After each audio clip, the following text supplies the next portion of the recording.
শুনেন স্যারেরা, স্কুলে এই মেয়েদেরকে অঙ্ক শেখানোর জন্য বেশি চাপাচাপি করবেন না, কারণ অঙ্ক হলো একটা লুচ্চা সাবজেক্ট।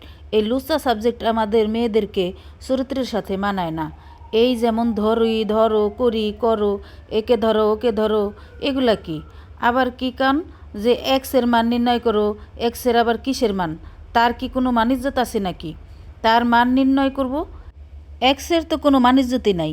এই আমরা পইরা আইছি সাইন থিটা কস থিটা এ স্কোয়ার বি স্কোয়ার হলি স্কোয়ার। না, বলছি এই পইরা আইসা এখন তরকারি রাঁধতেছি, তাই এই তরকারি রাঁধতে কোনো সাইন থিটা কস থিটা এ স্কোয়ার বি স্কোয়ার সূত্রও লাগে না। তাইলে আমার পইরা কী লাভ হইল? তাই মেয়েদেরকে বলছি, আপনারা সাইন থিটা কস থিটা মুখস্থ করার জন্য বেশি চাপ নেবেন না। এগুলো অনেক কঠিন। পারলে স্যারদেরকে বলবেন কোন তরকারি রান্না করে স্বামীকে খাওয়াইলে স্বামীর মন জয় করা যাবে, সেগুলো আমাদের শিখাইয়া দেন।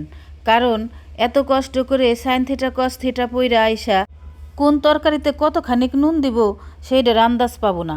কারণ স্বামী না খায়া থাকলে তোমার কাছে থেকে সাইন থিটা কস থিটার সূত্রও শুনবে না, তোমার থেকে এক থাল ভাত আর তরকারিই চাইবে।